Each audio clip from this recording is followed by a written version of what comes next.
La Maison France brûle. Si vous suivez l'information, alors vous êtes informé que le MEDEF souhaite faciliter les procédures d'accueil des migrants. Et pour cause.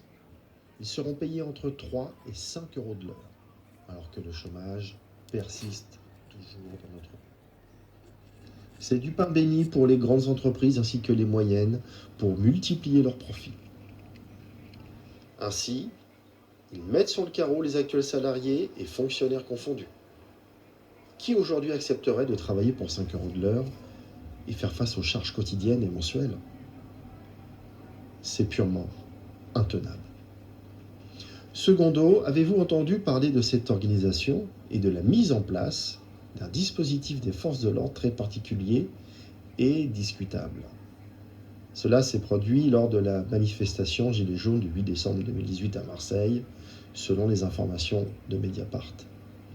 Ce que je puis vous dire aujourd'hui, pour avoir été en poste contractuel dans un ministère il y a quelques années, que nos politiques ont programmé la déstructuration de notre pays avec l'appui du système oligarchique. L'objectif est de créer le chaos. Et nous y arrivons, sur fond de guéguerre ethnique, quand on analyse la situation, que les communautés commencent à se monter les unes contre les autres. Et c'est une diversion, dont à terme, si nous ne réagissons pas rapidement, nous serons tous victimes. Pour en revenir au 8 décembre, oui, il y avait aussi, en plus du RAID, et d'autres équipes, faisant partie du personnel d'élite, ce que l'on appelle probablement des mercenaires qui se sont joints à cette équipe. Et pour preuve, lors de l'acte 49 sur le parvis de la Défense, 2 individus en noir ont été remarqués. Ils étaient équipés de LBD 40, de Sig Sauer à la ceinture et de casques d'intervention. Ils n'avaient aucune identification officielle et même officieuse.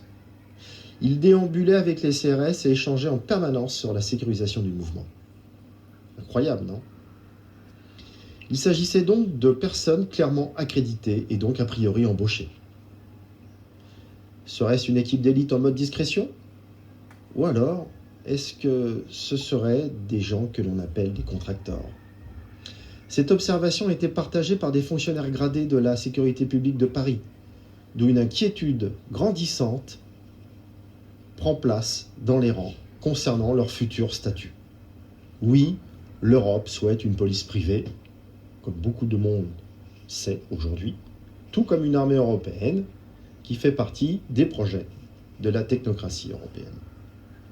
Il serait grand temps que les corporations mettent à jour ces dysfonctionnements et pratiquent la délation massive de leurs supérieurs hiérarchiques avant que le Rubicon ne soit franchi. Sans cela, notre République, nos valeurs, notre pays, tout cela sera perdu. À l'heure actuelle, aucune formation politique de l'opposition, ni même les syndicats, ne dénoncent ce stratagème. Alors, seraient-ils tous complices? Tout cela nous ramène aux heures sombres de la dictature, en passant par l'occupation, l'ex-RDA, avec la Stasi par exemple, le KGB. Ces groupes secrets de déstabilisation et d'élimination. Oui, nous sommes presque dans un état dont le mot démocratie ne veut plus rien dire. Nous entrons officiellement en dictature. Faites suivre l'information au plus grand nombre. Il en va de notre avenir.